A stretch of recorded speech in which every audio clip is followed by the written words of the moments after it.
Wow, thank you. Welcome. Excuse me for my voice. Lost it, of course, yesterday. Good morning, and thank you for being here on this amazing day. For 88 days, I have stood before you and said we would work tirelessly to bring Jayme Kloss home. Today, I can report we have done just that. At this moment, Jayme is being in the comforting embrace of law enforcement as the investigation in her 3-month ordeal ensues. 88 days ago, we stood before you speaking about the unthinkable tragedy and asked you to help us find 13-year-old Jayme Kloss. For 88 days, you called in tips, brought us food, searched arm in arm with us, wrote us notes, and never gave up hope. As the days and weeks wore on, you still continued to call. Law enforcement locally and across the country continued to comb through over 3,500 tips, and the family never gave up hope. Last night, our collective promise was fulfilled with Jayme's safe recovery. Thank you to all. Joining me today, FBI Special Agent Justin Talomeo, Josh Call, Wisconsin Attorney General, Brian O'Keefe from the Wisconsin Department of Criminal Investigation, Barron County District Attorney DA Brian Wright, Douglas County Sheriff Tom Dahlbeck, Captain Nick Wanick from the Wisconsin State Patrol, and Diane Tremblay, Superintendent of the Barron School District. Jayme is safe, and the family is requesting that you please respect their privacy at this extremely emotional time. Also, in a few minutes, you'll hear from Superintendent Diane Tremblay on a message from the school, and please respect the respect of no media on school property today, please. This case remains a team effort from the beginning, and I'll never be able to thank all the agencies and businesses, individuals that helped on this case with their singular focus to bring Jayme home. Yesterday, there was a lot of confusion with an erroneous social media post about 4:30 p.m. in Walworth County. This was an incident in Walworth County, but in no way had connection to this case as reported on Facebook.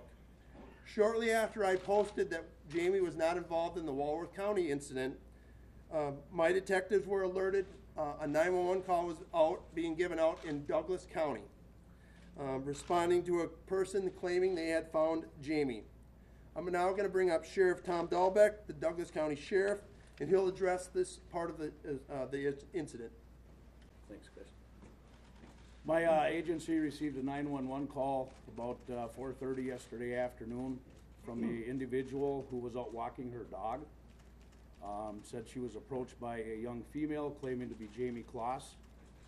This lady immediately went to a nearby house, notified that neighbor of the claim, and this neighbor called 911, and my deputies responded en masse immediately and identified Jayme as the person that approached the neighbor, took control of her and possession of her and put her in safekeeping. And a short time later, one of my patrol sergeants happened to find a vehicle that matched the description that Jayme gave my deputies of the suspect, and pulled the vehicle over and took the suspect in custody at that time. Beyond that, Jayme was taken to a local hospital up in the Duluth Superior area, where she was looked over and examined, and she was held overnight for observation.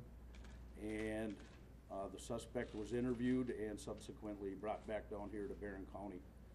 That's all I have right now. Thank you, Sheriff Dahlbeck, and thank you, deputies, for the work that they helped in this case. The suspect was arrested and is currently being held in the Barron County Jail. That suspect is Jake Thomas Patterson, Patterson. He is 21 years old, from Gordon, Wisconsin.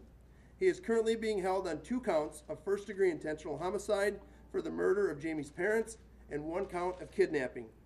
Barron County District Attorney Brian White will give a brief comment next. Thank you, Sheriff Fitzgerald. First of all, I want to thank everyone with law enforcement for the tremendous work that they did to bring Jayme home. That starts with Sheriff Fitzgerald and the Barron County Sheriff's Department. It includes the FBI, the Division of Criminal Investigation, and the hundreds of officers who came to Barron County to assist in this investigation. I saw firsthand how brave, determined, and dedicated these men and women are. It has truly been an honor to see the work that they have performed as public servants to this community. It was only a few months ago that we as a community gathered to pray for Jayme's safe return at Barron High School. God has answered those prayers. The case will now be referred to the District Attorney's Office. Our office will review the reports and then make a charging decision. It is my intent to have a criminal complaint filed by next week. It is our job in prosecuting this case to obtain justice for James, Denise, and Jayme Kloss. We will do so. Thank you. Thank you, DA Wright. This case remains very active and fluid as we stand before you today. We have FBI, DCI, State Patrol, Douglas County investigators, and Barron County detectives actively working the scene and conducting interviews, so details will be sparse right now. We do plan a 4 p.m. media update with more details to be released at that time, right here. As you heard, the charges of the suspect is being charged with kidnapping. Jayme was taken against her will and escaped from a residence at which she was being held and found help. We also do not believe at this time that the suspect had any contact with the family.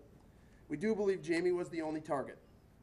I can tell you that the subject planned his actions and took many proactive steps to hide his identity from law enforcement and the general public.